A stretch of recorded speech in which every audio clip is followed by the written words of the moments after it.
ہم وہی کہیں گے جو ہمارا دین ہم کو بتاتا ہے، عمل کرو تو تمہارا بھلا ہے۔ الحمدللہ رب العالمین والصلاة والسلام علی من کان نبیا وآدم بین الماء والطین وعلی آلہ وصحابہ وازواجہ واہل بیتہ اجمعین، اما بعد فاعوذ باللہ من الشیطان الرجیم، بسم اللہ الرحمن الرحیم، ان اللہ وملائکته یصلون علی النبی یا ایہا الذین آمنوا صلوا علیہ وسلموا تسلیما، اللہم صل علی سیدنا وشفیعنا وحبیبنا ومولانا محمد وبارک وسلم صلاۃ وسلام علیک یا رسول اللہ صلی اللہ تعالی علیہ وسلم۔ آج امت مسلمہ جن حالات سے دوچار ہے وہ حالات عالمی منظرنامے پر ہر کسی پر ظاہر ہیں۔ اخلاقی گراوٹ دن بدن بڑھتی چلی جا رہی ہے، معاشی اور مالی بحران بھی اپنی انتہا کو پہنچا ہوا ہے، اور دیگر خاندانی سسٹم اور نظام کے اندر جو دن بدن دراریں بڑھتی چلی جا رہی ہیں وہ بھی بالکل ظاہر ہے۔ لیکن ان سب سے زیادہ بڑی مصیبت یہ ہے کہ بد مذہبی اور گمراہی پورے معاشرے کو اپنے چنگل میں گرفتار کر رہی ہے، اور دن بدن لوگ دین سے دوری اختیار کرتے چلے جا رہے ہیں۔ گمراہی، بد مذہبی، الحاد و ارتداد کے بڑھنے کی وجوہات تو بہت ساری ہیں، مختلف محفلوں میں نے الگ الگ انداز میں ان پر گفتگو کی، لیکن آج کی اس محفل کے اندر اس کے ایک خاص گوشے کے اوپر میں آپ کی توجہ دلانا چاہوں گا۔ آج جو کالج سے وابستہ طبقہ ہے، یا ایجوکیٹڈ لوگ ہیں، یا دنیاوی تعلیم سے وابستہ ہیں لیکن دینی تعلیم سے دور ہیں، اس طرح کا ماڈرن طبقہ، ایجوکیٹڈ طبقہ، وہ شوٹیڈ اور بوٹیڈ طبقہ جو ہے وہ اسلام کو اپنی عقل کے مطابق سمجھنا چاہتا ہے، اور اسلام کی ہر چیز کو اپنی عقل کی کسوٹی کے اوپر پرکھنا چاہتا ہے۔ یہ بہت بڑی وجہ ہے ارتداد اور الحاد کے بڑھنے کی، گمراہی اور بد مذہبی کے پھیلنے کی، یہ بہت بڑی وجہ ہے۔ ہر چیز کے اندر وہ ماڈرن طبقہ یہ تلاش کرتا ہے کہ اسلام کے اس حکم کے اندر، اس کے اندر کیا لوجک ہے، اس کے اندر کیا لوجک ہے۔ اسلام کا جو یہ حکم ہے اس سے تو آزادی پر قدغن لگتی ہے، آزادی ختم ہوتی ہے، یہ اسلام کا قانون تو درست نہیں ہونا چاہیے۔ کبھی اس طرح سے اپنی عقل کا استعمال کیا جاتا ہے کہ اسلام کے جو قانون ہیں وہ پتھروں کے زمانے کے ہیں، وہ مٹی کے جب گھروندے بنائے جاتے تھے اس دور کے قانون ہیں۔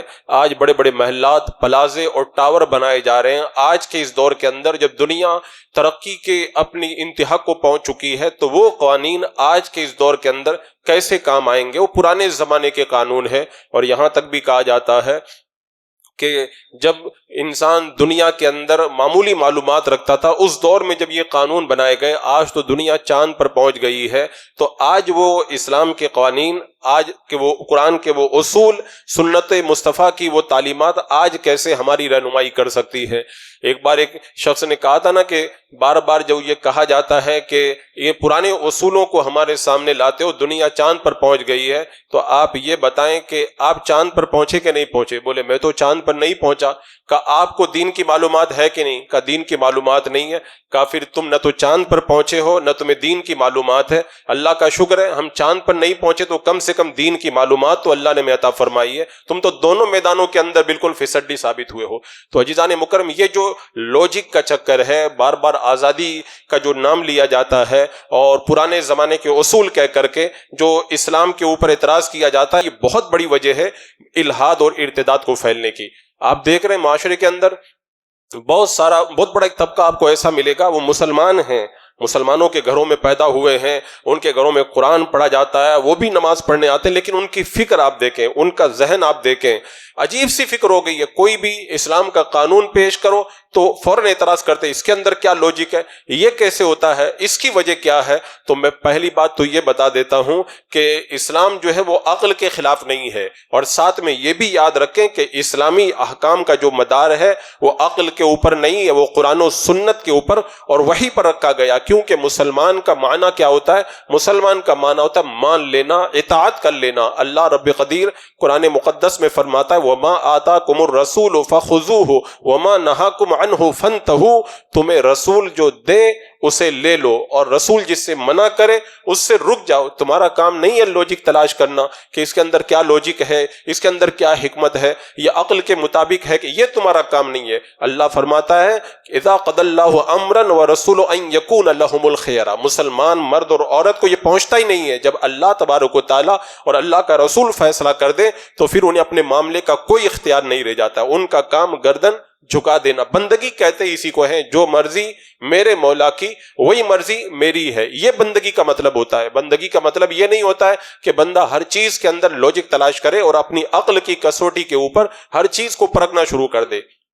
اسلام کے اندر اطاعت کا ہمیں حکم دیا گیا، لیکن میں خاص طور سے عقل کے حوالے سے کچھ باتیں آج کرنا چاہوں گا۔ جب اس طرح کی ہم باتیں کرتے ہیں تو لوگوں کو یہ کہہ کر کے گمراہ کیا جاتا ہے کہ ان کے پاس میں عقلی اعتبار سے دلائل کا کوئی جواب نہیں ہے، اس لیے یہ سب باتیں کہہ کر کے لوگوں کو جو ہے وہ ورغلانا چاہتے ہیں۔ تو میں یہ بتاؤں گا کہ اسلامی جو اصول ہیں وہ عقل کے خلاف نہیں ہے۔ ہاں یہ اور بات ہے کہ کبھی کبھی ہماری عقل وہاں تک نہیں پہنچ پاتی ہے، تو جب عقل کا تصادم ہو جائے وحی سے، قرآن و سنت سے، تو ایسے موقع پر ہمیں حکم دیا گیا کہ اپنی عقل کو پیچھے چھوڑ دو، کیونکہ تمہاری عقل وہاں تک نہیں پہنچ پا رہی ہے جہاں پہ اللہ اس کے رسول کے فرامین پہنچے ہوئے ہیں، لہذا تمہیں اپنی عقل کو یہاں پر جھکا دینا چاہیے۔ ورنہ یہ کہنا کہ اسلام کے اندر جو باتیں وہ عقل کے خلاف ہے، یہ سراسر غلط ہے۔ قرآن مقدس آپ دیکھیں عقل کو کتنی اہمیت دی گئی ہے، عقل ہی کی بنیاد پر۔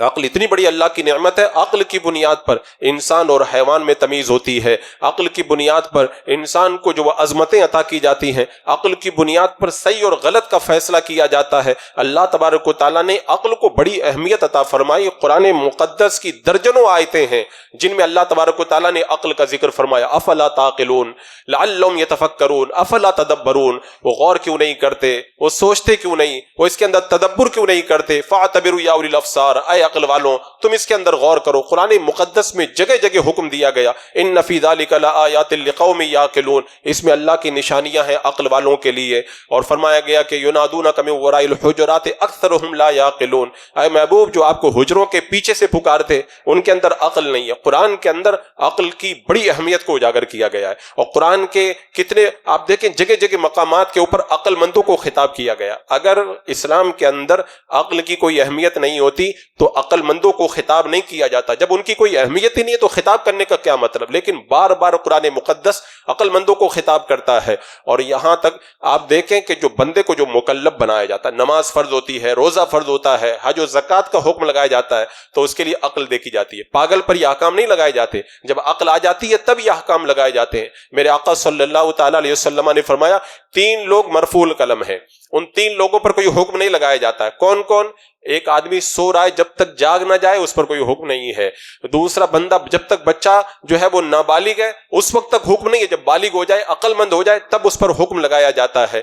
اور اسی طرح پاگل جب تک اسے عقل نہ آ جائے اس وقت تک اس کے اوپر حکم نہیں لگایا جاتا۔ تو اسلام نے جو احکام کا مکلف بنایا ہے وہ عقل کی بنیاد پہ بنایا، اور خود قرآن مقدس میں آپ دیکھیں کتنی عقلی دلیلیں قرآن میں بیان فرمائی گئی جس کی لوجک آج ہر کوئی سمجھ سکتا ہے۔ جیسے کفار نے یہ اعتراض کیا کہ مرنے کے بعد دوبارہ کیسے زندہ ہوں گے، درجنوں آیتیں آپ کو ملیں گی اللہ نے عقلی دلیلیں بیان فرمائی کہ جیسے ایک زمین سوکھی ہے وہاں پر کھیتی لہلہا اڑتی ہے، اس کے بعد میں کھیتی کو کاٹ دیا جاتا ہے اور وہ ہوا میں اڑتی پھرتی ہے، ایسے ہی تم بھی نہیں تھے، پیدا ہوئے ایک زمانہ آئے گا اور تم بھی فنا ہو جاؤ گے۔ کتنی جگہ ایسی دلیلوں کو بیان کیا گیا۔ اللہ ایک ہے، اس کی کتنی عقلی دلیلوں کو قرآن مقدس کے اندر بیان کیا گیا، لیکن اصل میں معاملہ یہ ہے کہ عقل کو اللہ رب قدیر نے قرآن مقدس میں بیان کیا، دین میں اہمیت دی، لیکن اس کا یہ مطلب نہیں ہے کہ آپ ہر چیز کے اندر اپنی عقل کو لے کر کے آئیں۔ بندہ اگر اپنی عقل کے پیچھے چلے گا تو گمراہ ہو جائے گا، کیونکہ علم کے جو ذریعے ہیں 3 ذریعے ہیں علم کے۔ پہلا ذریعہ علم کا ہے حواس، حواس کا مطلب ہے دیکھنا، سننا، چکنا، سونگنا اور چھونا. یہ حواس کے ذریعے علم حاصل ہوتا ہے. کبھی بندہ دیکھ کر علم حاصل کرتا ہے، کبھی سن کر حاصل کرتا ہے، کبھی چک کر حاصل کرتا ہے، کبھی چھو کر حاصل کرتا ہے. یہ حواس کے ذریعے بندے کو علم حاصل ہوتا ہے. لیکن ایک حد ہے ان کی، ایک حد ہے. اس حد پہ جا کے یہ رک جاتے ہیں، اس کے آگے یہ لوگ نہیں بڑھ پاتے. اس کے بعد میں عقل کام کرتی ہے. عقل یہ علم کا دوسرا ذریعہ ہے. وہ چیزیں جو ان حواس کے ذریعے پتہ نہیں چلتی ہیں، عقل ان کا پتہ لگا لیتی ہے. لیکن عقل کا بھی ایک دائرہ ہے. اس دائرے میں جانے کے بعد میں عقل بھی رک جاتی ہے، عقل بھی آگے کام نہیں کرتی ہے، اور عقل کا دائرہ ختم ہو جاتا ہے. تو علم کا تیسرا ذریعہ ہے، تیسرا ذریعہ وحی، قرآن و سنت کے نصوص، وہ ہماری رہنمائی کرتے ہوئے نظر آتے ہیں. تو جس طرح شریعت مطہرہ نے حواس کے دائرے بنائے، یہ سننا جائز ہے، یہ سننا ناجائز ہے، یہ دیکھنا جائز ہے، یہ دیکھنا ناجائز ہے، یہ چکنا جائز ہے، یہ چکنا ناجائز ہے، ایسے ہی اللہ رب قدیر نے عقل کے بھی دائرے بنائے ہیں. یہ سوچنا اور اس کے بارے میں غور کرنا جائز ہے، اس کے بارے میں غور کرنا جائز نہیں ہے. جیسے ایک حدیث پاک میں ہے، اللہ کے رسول صلی اللہ تعالی علیہ وسلم نے ارشاد فرمایا، شیطان کسی کے پاس آتا ہے اور آنے کے بعد میں کہتا ہے فلاں کو کس نے پیدا کیا؟ وہ کہتا فلاں اللہ نے. کہتا فلاں کو کس نے پیدا کیا؟ فلاں کو کس نے پیدا کیا؟ اور پھر پوچھتے پوچھتے اخیر میں آ کر کے کہتا بتا اللہ کو کس نے پیدا کیا ہے؟ اللہ کے رسول علیہ السلام ارشاد فرماتے جب یہاں تک پہنچ جائے تو پھر تم رک جاؤ اور پھر اللہ کی پناہ مانگو، اللہ کی پناہ مانگو. یعنی اب یہاں پر تمہاری عقل کام کرنے والی نہیں ہے. اب اگر اس کے اندر تم اپنی عقل کو الجھاؤ گے تو پھر تمہارے لیے گمراہیت کا دلدل تیار ہے. ایک موقع پہ اللہ کے رسول صلی اللہ تعالی علیہ وسلم نے ارشاد فرمایا اللہ کی مخلوق کے بارے میں غور کرو، اللہ کے بارے میں غور مت کرو، کیونکہ اللہ کے بارے میں غور کرنا یہ بندے کی بس کی بات ہی نہیں ہے. کیونکہ ہمارا جو دماغ ہے، ہماری جو عقل ہے بہت چھوٹی ہے، اور اللہ تبارک و تعالیٰ کی ذات وراہ الورا ہے، وراہ الورا ہے. وہاں نہ عقل پہنچ سکتی ہے اور نہ کسی انسان کی سوچ وہاں پہ جا سکتی ہے. اللہ تو وراہ الورا ہے، لہذا اللہ کے بارے میں غور کرنے پر پابندی لگا دی گئی. کیونکہ بندہ جب غور کرے گا شیطان اسے گمراہ کر کے رکھ دے گا. تو عزیزان مکرم، اسلام نے عقل پہ پابندی نہیں لگائی، عقل کے غلط سوچنے پہ پابندی لگائی گئی ہے. جیسے مثال کے طور پر مسجد ہے، یہ اسلام کا مرکز ہے. کوئی مسجد پہ اسلام پابندی نہیں لگائے گا، لیکن جب مدینہ منورہ کے اندر مسجد زرار کو بنایا گیا، مسجد زرار بنایا گیا، مسلمانوں کو نقصان پہنچانے کے لیے مسجد بنائی گئی، تو اللہ کے رسول علیہ السلام نے مسجد کو ڈھا دینے کا حکم دیا. کیوں؟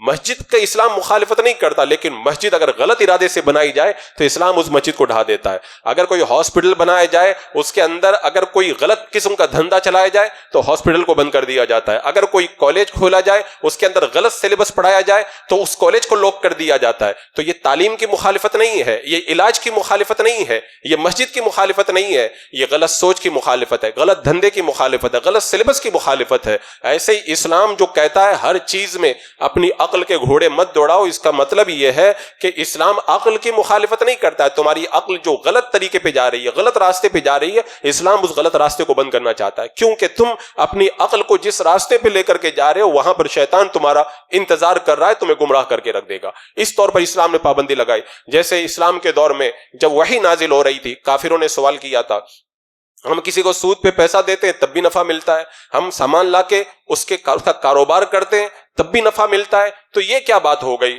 کاروبار کرنا جائز ہے اور سود دینا ناجائز، سود لینا دینا ناجائز ہو گیا. تو اللہ تبارک و تعالیٰ نے اس کی لوجک نہیں بتائی کہ کاروبار کیوں جائز ہے اور وہ کیوں سود لینا کیوں حرام ہے. رب نے کیا فرمایا؟ احل اللہ البیع وحرم الربا. اللہ نے کاروبار کو، تجارت کو حلال کر دیا ہے، سود کو حرام کر دیا ہے. بس بات ختم ہو گئی ہے، تمہاری عقل وہاں تک نہیں پہنچ سکتی ہے. اسی طرح کافروں نے ایک بار یہ سوال کیا تھا اگر کسی جانور کو ہم ذبح کر دیں تو کہتے ہو کہ وہ جانور کھانا حلال ہے، اور اگر کوئی جانور خود بخود مر جائے تو کہتے ہیں وہ حرام ہے. بولے یہ کیا بات ہوئی کافروں نے کہا یہ تو سمجھ میں نہیں آتا، اس کی لوجک نہیں سمجھ میں آتی. اللہ جس کو مار دے وہ حرام ہو جائے اور بندہ جس کو مارے وہ حلال ہو جائے. تو اللہ تعالیٰ نے کیا فرمایا؟ فَكُلُوا مِمَّا ذُكِرَ اسْمُ اللَّهِ عَلَيْهِ. اللہ کا نام لے کر جس کو ذبح کیا جائے اس کو کھانا حلال ہے، اس کو کھاؤ. باقی یہ حلال کیوں ہے وہ حرام کیوں ہے یہ تمہاری عقل کی بات نہیں ہے، یہ تمہاری سمجھ میں آنے والی چیز نہیں. بس اللہ نے حکم دے دیا، اسی کے اوپر تمہیں عمل کرنا ہے. تو عزیزان مکرم، یہ جو لوجک کا جو چکر آج کل چلا ہوا ہے، میں دیکھ رہا ہوں جو کالج کے جو اسٹوڈنٹ ہے نا بڑی عجیب سوال لے کر کے آتے ہیں. حضرت یہ کیسے ہو جائے گا، یہ تو سمجھ میں نہیں آتا. وہ نہیں ہوتا. جب بندہ اپنی سمجھ کو دین کے اندر داخل کرنا چاہتا ہے تو پھر وہیں سے گمراہیت کے دروازے کھلتے ہیں. اور آج جو لوگوں کو گمراہ کیا جا رہا ہے نا، اسی طریقے سے گمراہ کیا جا رہا ہے. وہ انجینئر مرزا پلمبر لوگوں کو گمراہ کرتا ہے، کیسے کہتا ہے بولے یہ اہل سنت کہتے ہیں، یا اہل سنت کہتے ہیں کہ نبی یہ کر سکتے ہیں، ولی یہ کر سکتے ہیں. معاذ اللہ وہ لوجیکل باتیں کرتا ہے لوگوں کے سامنے، اور وہ غلط لوجک، جس کو غلط لوجک کہتے ہیں. کہہ رہے ہیں جو اللہ کا ولی بغیر چشمہ لگائے قرآن نہیں پڑھ سکتا، وہ اللہ کا ولی تمہاری مدد کیسے کر سکتا ہے؟ معاذ اللہ یہاں تک کہتے ہیں جو بزرگ اپنا پیشاب نہیں روک سکتے، وہ بزرگ تمہاری مدد کیسے کر سکتے ہیں؟ معاذ اللہ. اب آدمی سوچے گا بات تو صحیح ہے، یہ تو بالکل لوجیکل بات ہے، وہ اپنے آپ کو جب فائدہ نہیں پہنچا سکتے تو دوسرے کو کیا پہنچائیں گے؟ لیکن وہ سوچنے والوں کو یہ نہیں پتا چل پاتا کہ اللہ کے ولی جو مدد کرتے ہیں ان کے جو اختیارات ہیں انہیں کیا کہا جاتا ہے؟ انہیں کرامت کہا جاتا ہے. اور نبی کے جو کمالات ہیں جو معجزہ کہلاتے ہیں، اور کرامت اور معجزہ کی تعریف ہی یہ کی گئی ہے انسان کی عقل میں جو نہ آئے. تو جہاں پہ عقل کو پابندی لگا دی گئی، اسی عقل کے ذریعے آپ معجزہ پہ اعتراض کرو، کرامت پہ اعتراض کرو، تو اس کا مطلب یہ ہے کہ آپ نے اپنی عقل کے اوپر تالا لگا دیا ہے، آپ نے اپنی عقل کے اوپر جو ہے وہ لٹ مار دیا ہے. اس لیے کہ معجزہ اور کرامت کا مطلب ہی یہی ہوتا ہے جو انسانی عقل کے اندر نہ آئے.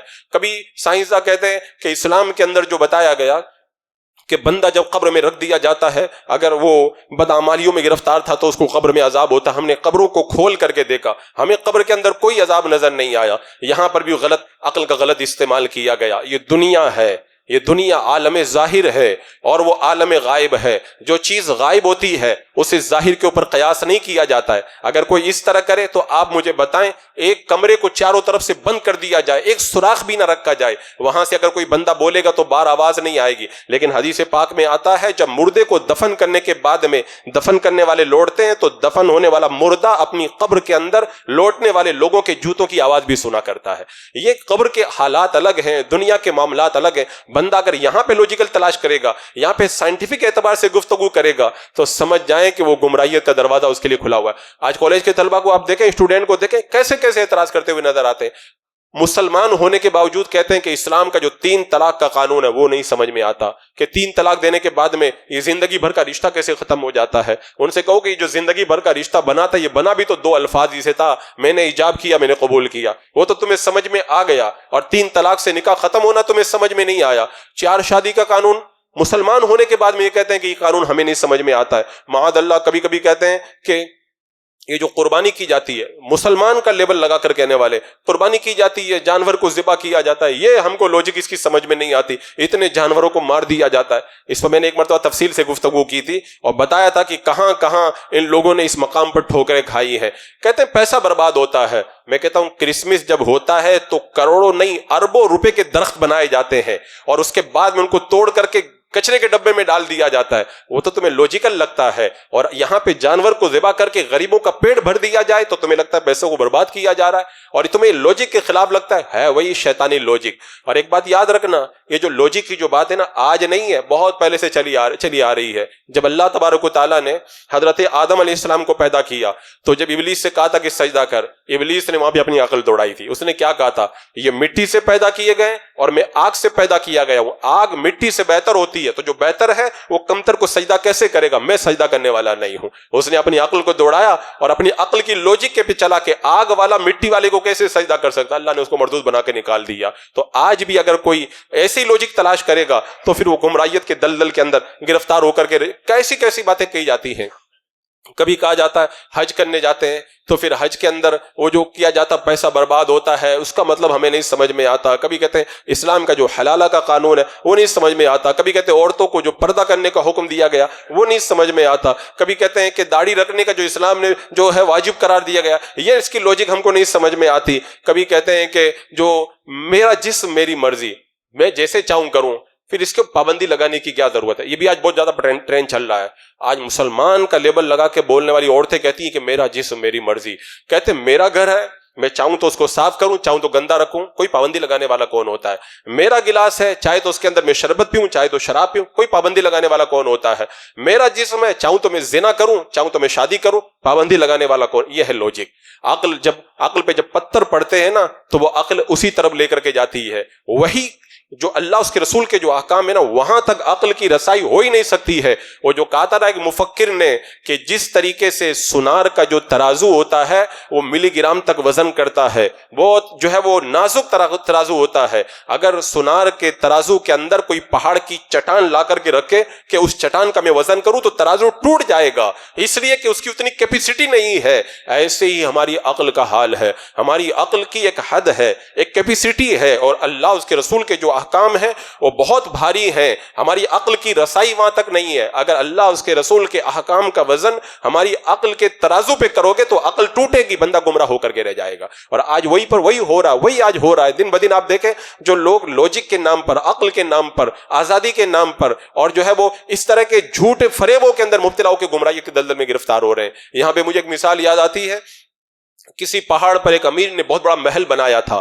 جب اس کے انتقال کا وقت آیا نا، اپنے بیٹے کو بلا کے اس نے کہا تھا میں نے اس محل میں دنیا کی ساری آسائشوں کو جمع کر دیا ہے، میرے بیٹے میں دنیا سے جا رہا ہوں تو خوب زندگی کا لطف اٹھانا، لیکن ایک بات کو یاد رکھنا، محل کے ایک کونے کے اندر میں نے خوشبودار پودا رکھا ہے، کچھ بھی ہو جائے تو گھر میں جو چینجنگ کرنا ہے کر لینا، لیکن اس پودے کو بار مت کرنا۔ اس نے کہا ٹھیک ابا۔ باپ کا جب انتقال ہو گیا، ادھر جب موسم بہار آیا، نئے نئے پھول کھلے، نئی نئی گھاس اگی، خوشبو سے پورا جنگل مہک اٹھا۔ اس نے کہا کہ میرے باپ نے جو یہ گھاس رکھی تھی اس میں تو خوشبو بہت کم ہے، باہر جو نئے درخت اگے بڑی پیاری خوشبو دے رہے ہیں۔ اس نے اس پودے کو اٹھا کے باہر پھینک دیا اور نئے تازہ خوشبوؤں سے اپنے محل کو اس نے مہکا لیا۔ ایک سانپ وہیں پہ چھپا ہوا تھا، نکل کر کے آیا، اس کو ڈس لیا۔ وہ نادان یہ نہیں سمجھ پایا کہ باپ کو پتا تھا ہم جس علاقے میں رہتے ہیں یہاں پہ سانپ ہیں، اور اس نے سانپ کا جو تریاک تھا، جو گھاس، اس کو اپنے محل کے اندر رکھا تھا تاکہ سانپ میرے گھر کے اندر نہ آئے۔ وہ تریاک کو سمجھ نہیں سکا، وہ اس کو ایک پودا سمجھا، خوشبودار پودا سمجھ کے نکال دیا،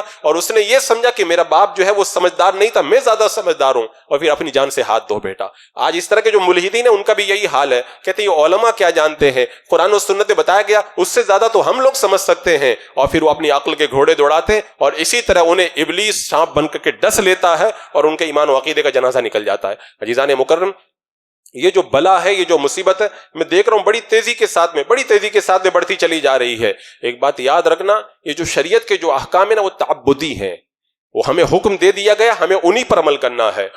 اس کا یہ مطلب نہیں کہ عقل کے خلاف ہے، عقل کے موافق ہے، عقل کو سمجھ میں آئے تب بھی کریں، اور اگر عقل کو نہیں سمجھ میں آتا ہے تو آپ یہ کہیں کہ میری عقل وہاں تک نہیں پہنچ پا رہی ہے، جو اللہ نے فرمایا وہی صحیح ہے، جو رسول اللہ نے فرمایا وہی صحیح ہے۔ جیسے مثال کے طور پر ایک ڈاکٹر کہتا ہے کہ یہ کرنا پڑے گا، بہت سی مرتبہ ایسا ہوتا ہے مریض کو سمجھ میں نہیں آتا ڈاکٹر یہ کیا بتا رہا ہے، لیکن مریض کیا کہتا ہے، اس نے اتنے سال تک پڑھائی کی ہے، مجھ سے زیادہ جانتا ہے، اس کی بات ماننا چاہیے۔ ایک انجینئر کوئی پلان بتاتا ہے، آدمی کہتا سمجھ میں نہیں آتا، لیکن اتنے سال تک اس نے پڑھائی کی ہے، یہ صحیح کہہ رہا ہوگا، اس کی بات کو ماننا ہوگا۔ ایک وکیل سے جب کچھ مقدمے کے بارے میں بات کرتا ہے، وکیل کی باتیں پیشنٹ کو نہیں سمجھ میں آتی ہیں، وہ کہتا ہے اس نے پڑھائی کی، یہ زیادہ جانتا ہے مقدمے کے بارے میں، اس کی بات کو مجھے ماننا چاہیے۔ اگر ایک ڈاکٹر، ایک انجینئر اور ایک دنیا کی تعلیم پڑھنے والا اگر ایسی چیز بتائے جس کی لوجک سمجھ میں نہ آئے، بندہ اپنی گردن جھکا دیتا ہے کہ یہ پڑھائی کیا ہوا، یہ مجھ سے زیادہ جانتا ہے، تو پھر اگر شریعت کے قانون اگر تمہیں سمجھ میں نہ آئے، اگر وحی کا مطلب تمہیں سمجھ میں نہ آئے، اللہ اس کے رسول کے فرامین کی لوجک سمجھ میں نہ آئے، تو وہاں پر بھی گردن جھکا دینا چاہیے کہ اللہ اس کے رسول زیادہ بہتر جانتے ہیں، میری عقل وہاں تک نہیں پہنچ پاتی ہے۔ لیکن دنیا کے معاملے میں عقل کو جھکا دینے والے شریعت کے معاملے میں لوجک نہیں سمجھ میں آتی ہے تو معاذ اللہ شریعت کی مخالفت کرتے ہوئے نظر آتے ہیں۔ یہاں پہ ہمارے لیے وہ کردار صدیقی کافی، حضرت سیدنا ابو بکر صدیق رضی اللہ تعالیٰ عنہ کو جب کہا گیا تھا کہ آج کی رات میں تمہارے آقا نے کہا ہے کہ میں لامکہ میں گیا تھا، میں نے مسجد حرام سے مسجد اقصیٰ کا سفر کیا، آسمانوں کا سفر کیا، یہ دیکھا وہ دیکھا، کیا ایک رات میں یہ سب ہو سکتا ہے؟ حضرت صدیق اکبر نے یہ نہیں کہا تھا کہ ایسا نہیں ہو سکتا، یہ تو عقل میں نہیں آتا۔ صدیق اکبر نے ایک ہی بات کہی تھی، بتاؤ میرے آقا نے ایسا کہا ہے، کہاں حضور نے ایسا فرمایا؟ کہا سنو، مشاہدہ غلطی کر سکتا ہے، عقل غلطی کر سکتی ہے، نظر غلطی کر سکتی ہے، لیکن جو میرے آقا نے فرما دیا وہ کبھی غلط نہیں ہو سکتا۔ اگر حضور نے فرمایا ہے تو ضرور آج کی رات میں وہ اتنا لمبا سفر کر کے آئے۔ یہ ہونا چاہیے بندے کا اسلام کے معاملے کے اندر نظریہ کہ جو اللہ اس کے رسول کا فرمان آ جائے تو پھر اذا قضى الله ورسوله امرا ان يكون لهم الخيار، اللہ اس کے رسول کا فرمان آ گیا تو مرد اور عورت مسلمان کو پھر اختیار باقی نہیں رہ جاتا، وہ یہی کہتا ہے جو اللہ کی مرضی وہی میری بھی مرضی ہے۔ اب جیسے مثال کے طور پر تیمم کو آپ دیکھیں، اگر پانی پہ قدرت نہ ہو، غسل فرض ہو جائے یا وضو کی ضرورت ہو تو شریعت مطہرہ نے تیمم کرنے کا حکم دیا، پاک مٹی پہ ہاتھ مار کے چہرے پہ مل لیا جائے، پھر پاک مٹی پہ ہاتھ مال کے دونوں ہاتھوں کا مسح کر لیا جائے۔ اب یہ بندے کی عقل میں کہاں آئے گا؟ پاکی حاصل کرنے کے لیے مٹی پہ ہاتھ مارا جا رہا ہے، وہ تو اور زیادہ جسم کو میلا کرنا ہو گیا۔ سمجھ میں نہیں آتا نا تو یہی کہنا چاہیے، میری سمجھ وہاں تک کہاں پہنچ سکتی ہے، میری سمجھ نہیں پہنچ سکتی، بس اللہ اس کے رسول نے کہہ دیا پاکی کا یہ طریقہ ہے تو میں اسی طریقے پہ عمل کرتا ہوں اور اسی طریقے پر میں پاکی حاصل کرنا چاہتا ہوں۔ عزیزان مکرم، آج ان حالات کے اندر میں دیکھ رہا ہوں جتنی تیزی کے ساتھ میں لوگوں کا ذہن بدل رہا ہے، یہ جو سوشل میڈیا اور سائنسی ترقی کو دیکھیں، خاص طور سے مجھے کئی ایسے اسٹوڈنٹ بھی ملے بہت سارے سفر کے اندر جو سائنس کے اسٹوڈنٹ ہیں اور جو اس طرح کی جو اعلیٰ تعلیم کی طرف جا رہے ہیں. یہاں تک کہنے والوں نے مجھے کہہ دیا کہ اسلام کی باتیں ہمیں بالکل سمجھ میں نہیں آتی ہے، لیکن ہم مانتے اسلامی کی بات کو ہیں، لیکن اگر سمجھنے کی بات کریں تو یہ بالکل درست نظر نہیں آتی. یہاں تک بھی وہ جملے کہہ جاتے ہیں. تو میں وہی کہتا ہوں کہ عقل ہے کتنی اور عقل سمجھ کتنا سکتی ہے. وہ جو کہا گیا نا، مسلمان کا مطلب کیا؟ بندہ جب کلمہ پڑھ لیتا ہے تو اس اونٹ کی طرح ہو جاتا ہے جس کی نکیل اس کے مالک کے ہاتھ میں ہوتی ہے. مالک جدھر چاہتا ہے لے جاتا ہے، جدھر چاہتا ہے اس کو بٹھا دیتا ہے اور جہاں سے چاہتا ہے کھڑا کر دیتا ہے. مسلمان کا بھی یہی نظریہ ہونا چاہیے. اب میری نکیل جو ہے وہ شریعت کے ہاتھ میں ہے. شریعت جہاں پہ کہے گی میں وہیں پہ جاؤں گا، شریعت جہاں سے منع کرے گی. ورنہ میں عقل کی اگر بات کروں نا، یہ اتنا لمبا وقت ہے بھی نہیں، ورنہ میں بتاؤں عقل نے کتنی کیا کیا ٹھوکریں کھائی ہیں. عقل کی اگر بات کی جائے، 800 سال پہلے ایک فرقہ نکلا تھا قرامیتا، اس کا جو بانی تھا عبید اللہ. اس نے اپنے ماننے والوں کو خط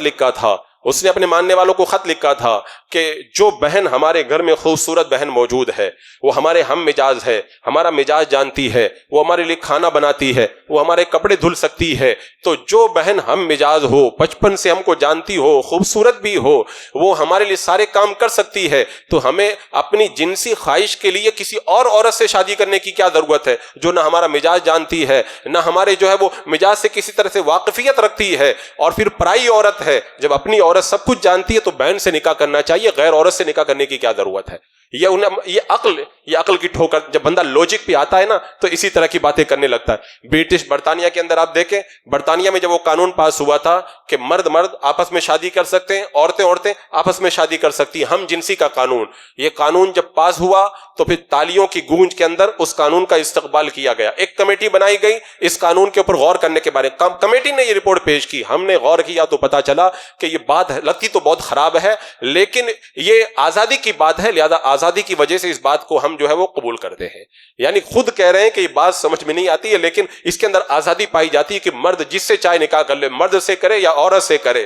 جب عقل کو آزاد چھوڑ دیا جائے گا نا تو عقل اسی طرح کے کام کرتے ہوئی نظر آئے گی. اب جیسے مثال کے طور پر جو عقل کے گھوڑے دوڑاتے ہیں، ان سے صاف طور پہ اگر پوچھ لیا جائے کہ آپ پردے پر اعتراض کرتے، پردے کی آپ کو لوجک سمجھ میں نہیں آتی، تو جو عورت ننگی نکلتی آدھے کپڑے پہن کر، اس کے اندر کیا لوجک ہے؟ جو لوگ اسلام کے اوپر اعتراض کرتے ہیں ان سے ڈائریکٹ یہ پوچھا جائے کہ اگر کوئی عورت گھر کے اندر رہ کے شوہر کی خدمت کرے تو آپ کہتے ہیں اسلام نے عورت پر پابندی لگا دی، اس کے اندر لوجک نہیں ہے، یہ عقل کے خلاف ہے. تو وہ عورت جو ہوٹلوں کے اندر غیر مردوں کے کام کر رہی ہے، غیر مردوں کے لیے بستر لگا رہی ہے، غیر مردوں کے لیے کھانا پروس رہی ہے، ایئر ہوسٹس بن کر کے وہ غیروں کی خدمت کر رہی ہے، اتنا نازک جسم لے کر کے دن بھر محنت کرے، اس کے اندر کون سی لوجک ہے؟ اس کے اندر کون سی حکمت نظر آتی ہے؟ آج جو لوجک اور حکمت کی بات کرتے ہیں، ان کی لوجک اور ان کی حکمت ایسی ہے کہ بندہ اگر غور کرے نا تو صحیح معنوں کے اندر وہ عقل سے پیدل نظر آتے ہیں. عزیزان مکرم، جیسے جیسے سائنس ترقی کر رہا ہے نا، لوگ اعتراض کر رہے ہیں کہ یہ کیوں ہو رہا وہ کیوں ہو رہا. میں ایک بات کہنا چاہوں گا، سائنس جتنی ترقی کرے گا اتنا ہی اسلام کا اجالا کھل کر کے سامنے آئے گا. سائنس جتنی ترقی کرے گا اتنا ہی اسلام کے قانون کی سچائی ہمیں سامنے آئے گی. ایک زمانہ تھا لوگ پوچھتے تھے ختنہ کرنے سے کیا فائدہ ہے، کبھی کوئی پوچھتے تھے کہ داڑھی رکھنے سے کیا فائدہ ہے، کبھی لوگ اس طرح کے سوال کرتے تھے کہ کھڑے ہو کر پانی پینا کیوں غلط ہے، بیٹھ کر پیشاب کرنے کا کیوں حکم دیا گیا. کہتے ہیں دن بھر روزہ رکھ کر کے بھوکا رکھنے کا حکم کیوں دیا گیا. آج آپ دیکھیں سائنسدانوں نے کتنی تحقیق کر کے بتایا. ایک جرمن کی تحقیق شائع ہوئی تھی جس کے اندر بتایا گیا تھا روزہ رکھنے سے بندے کے جو کینسر تک کے جراثیم بھی مر جایا کرتے، روزے میں اتنا فائدہ ہے. ختنہ کرنے سے بہت ساری وہ بیماریاں جن کا کوئی علاج نہیں ہے، ختنہ کے ذریعے ان بیماریوں کی روک ہو جاتی ہے. آج سائنس کو پتا چل رہا ہے کہ بیٹھ کر کے پانی پینے کے اندر کتنی حکمت ہے. آج سائنس کو پتا چل رہا ہے کہ پانی کے اندر اگر پھونک ماری جائے تو اس کے اندر کتنا نقصان پیدا ہو جاتا ہے. اسلام نے پہلے قانون لگایا تھا، آج سائنس کو یہ پتا چل رہا ہے کہ 3 سانس میں پانی پینے سے کتنا فائدہ ہے. آپ اسلام کے سارے قوانین کو دیکھیں، داڑھی کے اندر کتنے فائدے، آج سائنس ان فائدوں کو نکال کر کے بتا رہی ہے. تو اسلام کے کام لوجک کے خلاف نہیں ہے. یہ اور بات ہے کہ وہاں تک ہماری لوجک پہنچ ہی نہیں پائی ہے، ہماری عقل وہاں تک پہنچ ہی نہیں پائی ہے. ہو سکتا ہے آنے والے زمانے کے اندر ہماری عقلیں اور وہاں تک بھی پہنچے. اور یہاں پر ایک بڑی اہم رپورٹ میں یہاں تک دیکھا کہ اسلام کے قوانین کی سچائی پر کچھ سائنسدانوں نے ایسے بھی ریسرچ کیے ہیں کہ اگر وہ دنیا والوں کے سامنے آئے تو اور بھی زیادہ لوگ اسلام کے قریب آئیں، لیکن ان تحقیقات کو چھپا دیا جاتا ہے، ان تحقیقات کو دبا دیا جاتا ہے. جیسے میرے آقا صلی اللہ تعالی علیہ وسلم کو لوکی بہت پسند تھی، اللہ کے رسول علیہ السلام سب سے زیادہ سبزیوں میں اسی کو پسند فرماتے تھے. ایک سائنسدان نے اس کی تحقیق کی تھی، یہ لوکی کے اندر جو فائدے ہیں وہ کسی سبزی میں نہیں پائے جاتے ہیں. اس سائنسدان کو راتوں رات غائب بھی کر دیا گیا، آج تک پتہ نہیں چلا کہ وہ کدھر چلا گیا ہے. یعنی اسلام کی سچائی سامنے آ رہی ہے، لوگوں کو ماننا چاہیے. ماننے کے بجائے وہ چاہتے ہیں کہ اسلام کا چہرہ اور کھل کر کے جو ہے وہ لوگوں کے سامنے نہ آ پائے۔ عزیزان مکرم، آج اسلام پر جو اعتراض کر رہے ہیں ان کو سوچنا چاہیے، یہ سوچنے کا موقع ہے، اور کوئی دوسرا سوچے یا نہ سوچے، کم سے کم مسلمانوں کو تو اس پر غور کرنا چاہیے اور اللہ اس کے رسول کے فرامین پر پوری طرح اپنی عقلوں کو جھکا دینا چاہیے۔ اسی لیے کہ دین کا جو مدار ہے وہ عقل پہ رکھا ہی نہیں گیا ہے۔ اگر کوئی کہے کہ مجھ کو سمجھ میں نہیں آتا، ہم یہی کہیں گے کہ دین جو ہے وہ عقل پر ہے ہی نہیں۔ دین کی بنیاد تو رکھی گئی ہے شریعت کے اوپر، قرآن و سنت پر، وحی پر رکھی گئی ہے۔ تم کو سمجھ میں آئے تو مانو، نہ سمجھ میں آئے تو مانو۔ اچھا، کچھ لوگ جو یہ کہتے ہیں کہ دین عقل کے خلاف ہے، ان سے میں ایک بات پوچھنا چاہتا ہوں، اگر دین عقل کے خلاف ہے تو پھر اتنے بڑے بڑے عقل مند دین کیوں قبول کر رہے ہیں؟ بڑے بڑے سائنسداں اسلام کیوں قبول کر رہے ہیں؟ ریسرچ کرنے کے بعد مسلمان ہو جاتے ہیں، قرآن پڑھنے کے بعد مسلمان ہو جاتے ہیں۔ جب دین عقل کے خلاف ہے تو کوئی بھی عقل مند دین قبول نہیں کرے گا۔ اگر اسلام عقل کے خلاف ہے، اگر اسلام کے احکام میں لوجک نہیں ہے، تو جو لوجک کے پیچھے پڑے رہتے ہیں وہ کیوں اسلام کے دامن میں آ رہے ہیں؟ یا تو الٹا ہو رہا ہے، جو جتنا لوجک کے پیچھے پڑ رہا ہے، غور کر رہا ہے، وہ اسلام کے دامن میں آ کر کے اسلام قبول، بڑے بڑے ڈاکٹر اسلام قبول کر رہے ہیں، بڑے بڑے پروفیسر اسلام قبول کر رہے ہیں، بڑے بڑے سائنسداں اسلام قبول کر رہے ہیں۔ یہ کیوں اسلام قبول کر رہے ہیں؟ انہیں لوجک سمجھ میں آئی تبھی تو۔ حضرت سیدنا امام اعظم ابو حنیفہ رضی اللہ تعالیٰ عنہ پر یہ اعتراض کیا گیا تھا کہ امام اعظم حدیث کو چھوڑ دیتے ہیں، اپنی عقل کے مطابق حکم لگاتے ہیں۔ ایک بار امام باقر رحمۃ اللہ تعالیٰ علیہ کی ملاقات ہو گئی حضرت امام اعظم ابو حنیفہ سے، تو امام اعظم سے امام باقر رضی اللہ تعالیٰ عنہ نے کہا کہ مجھے پتہ چل رہا ہے آپ حدیث کو چھوڑ دیتے ہیں، اپنی عقل کے مطابق دین کے مسائل بیان کرتے ہیں۔ امام اعظم ابو حنیفہ کا جواب سنو، یہ مومن کا کردار ہوتا ہے، مومن کا کردار یہ ہوتا ہے۔ امام اعظم ابو حنیفہ رضی اللہ تعالیٰ عنہ نے فرمایا حضور آپ یہ بتائیں مرد کمزور ہے یا عورت کمزور ہے؟ امام باقر نے کہا کہ عورت کمزور ہے۔ تو امام اعظم ابو حنیفہ نے فرمایا کہ اگر میں عقل کے مطابق اگر فیصلہ کرتا تو یہ فیصلہ کرتا کہ باپ کے مال میں بیٹی کو ڈبل حصہ دیا جائے اور بیٹے کو آدھا حصہ ایک حصہ دیا جائے، لیکن میں اپنی عقل کے اوپر فیصلہ نہیں کرتا ہوں، میں قرآن و سنت کے مطابق فیصلہ کرتے ہوئے کہتا ہوں کہ لڑکے کو 2 حصے ملیں گے اور اس کا آدھا یعنی 1 حصہ یہ لڑکی کو ملے گا۔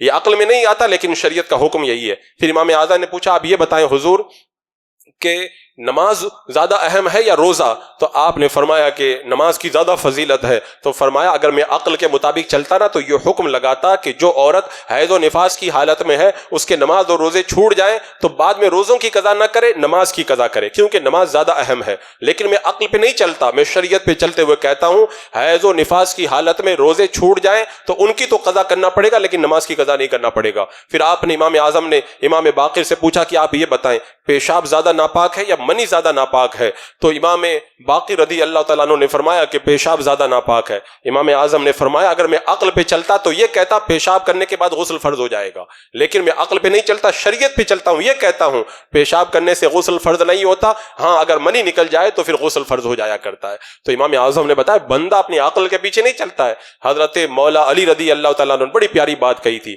کہتے ہیں اگر میں عقل پر فیصلہ کرتا نا تو جو موزوں پہ مسح کیا جاتا ہے، اب یہاں پہ تو بمبئی میں اس کا تصور بھی نہیں ہے، جو سردیلے علاقے ہوتے ہیں وہاں پر جو چمڑے کا موزہ پہنا جاتا ہے، وہ موزہ پہن کر کے اگر کوئی وضو بنا کر کے پہن لے تو پھر بعد میں جب دوبارہ وضو بنائے گا تو وہ 1 دن اور 1 رات کی، اور مسافر کے لیے 3 دن اور 3 رات کی مدت ہے، اس کے اندر اس کو پاؤں کا موزہ نہیں اتارنا پڑے گا، بس موزوں کے اوپر مسح کر لے گا اور وہ مدت تک اس کے لیے کافی ہو جائے گا۔ تو حضرت مولا علی فرماتے ہیں اگر میں عقل کے مطابق فیصلہ کرتا تو موزے کے اوپر مسح کرنے کا حکم نہیں دیتا، موزے کے نیچے مسح کرنے کا حکم دیتا، کیونکہ جو بھی لگتا ہے میل کچیل لگتا ہے موزے کے نیچے لگتا ہے، لیکن شریعت نے موزوں کے نیچے نہیں اوپر مسح کرنے کا حکم دیا۔ تو ہم شریعت پہ چلتے ہیں، اپنی عقل کے اوپر نہیں چلا کرتے ہیں۔ عزیزان مکرم، یہ کردار ہوتا ہے اہل ایمان کا۔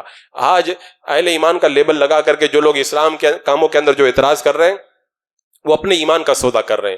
کتنے نوجوانوں کو میں دیکھ رہا ہوں ان چیزوں کو دیکھ کر وہ الحاد کی طرف بڑھ گئے، کتنے لوگ ارتداد کی طرف بڑھ گئے، اور کتنے لوگ جو ہے یہاں تک بھی لوگ سوال کرتے ہیں کہ ایک بندہ نماز پڑھ رہا ہے، روزہ رکھ رہا ہے، سب کچھ کر رہا ہے، یہ بھی لوجک والی بات آ جاتی ہے، سب کچھ کر رہا ہے، لیکن اگر وہ بد مذہبوں کے ساتھ میں مل جل رہا ہے یا بد مذہبوں کے عقائد کو فالو کر رہا ہے تو پھر اس کو کافر کیوں قرار دیا جاتا ہے، فاسق کیوں قرار دیا جاتا ہے؟ بولے سارا دین پہ عمل کر رہا ہے، ایک بات کے اوپر وہابی قرار دیا جاتا ہے، دیوبندی قرار دیا جاتا ہے۔ یہاں پر بھی وہ لوگ لوجک تلاش کرتے ہیں، انہیں یہ نہیں پتا ہے کہ ان پر جو حکم لگایا جاتا ہے یہ اپنی مرضی سے نہیں لگایا جاتا ہے، یہ قرآن و سنت کی روشنی میں لگایا۔ لوجک سمجھ میں آئے یا نہ آئے، لوجک اب آپ اگر یہ دیکھیں تب تو یہ پھر کہیں گے کہ جو بندہ اچھے کام کر رہا اگر ایک غلط کام کرے تو کیا ہو گیا؟ تو پھر ایسا کریں، ایک آدمی جو ہے وہ غریبوں میں خوب سخاوت بھی کرتا ہے، قوم کی بڑی خدمت بھی کرتا ہے، سب کچھ کرتا ہے، لیکن کسی کا مرڈر کر دیا تو پولیس اس کو پکڑ کے لے جاتی ہے جیل میں، تو کہتے جیل میں ڈالنے کی کیا، ایک ہی تو غلط کام کیا، باقی تو سب اچھے کام کر رہا ہے نا، 1000 اچھے کام کر رہا ہے، ایک غلط کام کیا تو قانون کیا کہے گا؟ قانون ایسے موقع پہ وہ 1000 اچھے کام نہیں دیکھے گا، ایک غلط کام کیا اس کے اوپر اس کو سزا سنائی جائے گی۔ تو آج جو اس طرح کی باتیں کریں انہیں بھی سمجھنا چاہیے، اگر کوئی 1000 طرح کی وہ عبادتیں کر رہے ہیں لیکن ایک کام اگر اسلام کے خلاف کر رہے ہیں، ضروریات دین کا انکار کر رہے ہیں، تو ان کو اچھے کاموں کو دیکھ کے اسے مسلمان نہیں قرار دیا جائے گا، اس اسلام کے خلاف بات کو دیکھ کر کے اسے کافر قرار دیا جائے گا۔ یہ لوجک اور عقل میں آنے والی بات ہو یا نہ ہو، لیکن اللہ اس کے رسول کا یہ فرمان ہے، بندہ یہاں پر اپنی گردن کو جھکا دے۔ کتنی چیزیں ایسی ہیں اسلام کے دور اول میں نہیں سمجھ میں آتی، جیسے مثال کے طور پر ایک فرقہ نکلا تھا معتزلہ، وہ کہتا تھا ہم کو نہیں سمجھ میں آتا کہ قیامت کے دن اعمال کو کیسے وزن کیا جائے گا، وہ اس کا انکار کرتا تھا۔ یہ ہمارا عقیدہ ہے کہ قیامت کے دن والوزن یومئذ الحق، اللہ نے فرمایا اعمال کا وزن ہوگا، یہ حق ہے۔ وہ کہتے ہم کو نہیں سمجھ میں آتا، ان کی لوجک نہیں پہنچی تھی، آج سائنس اس لوجک تک پہنچ چکی ہے۔ آج سائنس کہہ رہی ہے گرمی کو بھی ناپا جا سکتا ہے، سردی کو بھی ناپا جا سکتا ہے، ٹیمپریچر کو ناپا جاتا ہے، ہواؤں کو ناپا جاتا ہے، جو چیزیں نظر نہیں آتی ان کو آج ناپا جا رہا ہے، تو پھر اللہ تعالیٰ قیامت کے دن اعمال کا وزن نہیں فرمائے گا؟ اور یہاں تک بھی کچھ لوگ اپنی لوجک کے مطابق کہہ دیتے ہیں وزن کرنے کی ضرورت کیا ہے، اللہ کو تو سب معلوم ہے، کہ اللہ کو معلوم نہیں ہے کہ اعمال کا وزن ہوگا؟ میں کہتا ہوں ہر چیز معلوم کرنے کے لیے نہیں ہوتی ہے، اعمال کا وزن اس لیے کیا جائے گا تاکہ جو بندہ ہے جس کو سزا سنائی جانی ہے اس کو بھی پتہ چل جائے کہ میرے ایسے ایسے اعمال ہیں، اور اس کو پتہ چل جائے کہ ان اعمال کی بنیاد پر میں اس سزا کا مستحق ہوں۔ تو اللہ تو سب جانتا ہے لیکن تمہیں بتانے کے لیے تمہارے اعمال کا وزن فرمائے گا۔ تو یہ لوجک والا جو معاملہ ہے نا، بڑا طویل ہے، میں تو کچھ مثالیں دے کر کے یہ چیزیں آپ کے سامنے رکھا ہوں۔ آج اس طرح کی باتیں جو کہی جا رہی ہیں، بس ایک بات ہمیشہ یاد رکھنا، نماز اللہ نے فرض فرمائی ہے، اب 5 وقت کیوں ہے اس میں لوجک نہیں تلاش کرنا ہے، 4 رکعتیں کیوں ہیں، 2 رکعتیں کیوں ہیں، 3 رکعتیں کیوں ہیں، یہ نہیں تلاش کرنا، پہلے رکوع کیوں بعد میں سجدہ کیوں، یہ نہیں تلاش کرنا ہے۔ آج اگر کوئی یہ تلاش کرنے جائے گا تو پھر گمراہیت کا دلدل اس کے لیے تیار ہے۔ اب کوئی کہے کہ روزہ دن بھر بھوکا رہنا یہ نہیں سمجھ میں آتا، نہ سمجھ میں آئے، نہ سمجھ میں آئے، اگر نہیں سمجھ میں آتا تو سائنسداں سے سمجھ لو، پھر بھی نہ سمجھ میں آئے تو یہ کہ اللہ اس کے رسول کا فرمان ہے، گردن جھکائیں گے۔ حج کے اندر صفا مروہ کے درمیان دوڑنا، کعبہ کے گرد چکر لگانا، مینا مزدلفہ عرفات میں جا کے رک جانا، شیطان کو کنکری ماننا، یہ نہیں سمجھ میں آتا، تو انسان کی عقل کو تو یہ باتیں کہاں سمجھ میں آتی ہے، وہ تو کبھی پہنچ ہی نہیں پائے گا وہاں تک۔ تو میں نے بتا دیا حواس کا دائرہ ختم ہو جاتا ہے، عقل وہاں بھی کام کرتی ہے، عقل کی بھی جو ہے وہ سیما ختم ہو جاتی ہے، عقل کی بھی سرحد ختم ہو جاتی ہے، وہی وہاں تک پہنچتی ہے، اور وہی تک پہنچنا یہ ہمیشہ عقل کے بس کی بات نہیں، سمجھ میں آئے تو مانو، نہ سمجھ میں آئے تو مانو۔ عالم کیا کرتا ہے؟ قرآن و حدیث کی روشنی میں بات بتاتا ہے، اور جو علماء کی مخالفت کرتے ہیں وہ لوجک کے پیچھے پڑتے ہیں۔ قیامت کے دن پتہ چلے گا لوجک والے کامیاب ہیں یا پھر اسلام اور سنت پر عمل کرنے والے کامیاب ہیں۔ اور سچی بات اگر میں بتاؤں، اگر اسلام کو اگر بندہ اگر صحیح معنوں میں اگر غور کرے صحیح عقل کے ساتھ میں، تو اسلام کے احکام بالکل سائنٹیفک اعتبار سے آپ کو ملیں گے۔ اگر اسلام کے احکام کو صحیح عقل کے اعتبار سے غور کیا جائے تو بالکل لوجیکل ملیں گے۔ اسلام لوجیکل مذہب ہے، اسلام سائنٹیفک مذہب ہے۔ اگر سائنس کے خلاف نظر آتا ہے، لوجک کے خلاف نظر آتا ہے، تو اس کا مطلب یہ ہے عقل کا غلط استعمال کیا گیا ہے۔ عقل کا غلط استعمال کرنے سے آدمی جس طرح دنیا کے معاملے میں دھوکہ کھاتا ہے، ایسے اسلام کے معاملے کے اندر بھی دھوکہ کھا رہا ہے۔ لہذا آپ حضرات تک میرا یہ پیغام ہے، خاص طور سے آپ کے جو کالج اور دیگر ماڈرن طبقے سے جو وابستہ لوگ ہیں وہ اس طرح کی باتیں کریں تو انہیں بتائیں آپ مسلمان ہیں۔ مسلمان کا مطلب کیا؟ جو مرضی میری وہ اللہ، جو اللہ اس کے رسول کی مرضی وہی مرضی میری۔ مسلمان کا مطلب کیا؟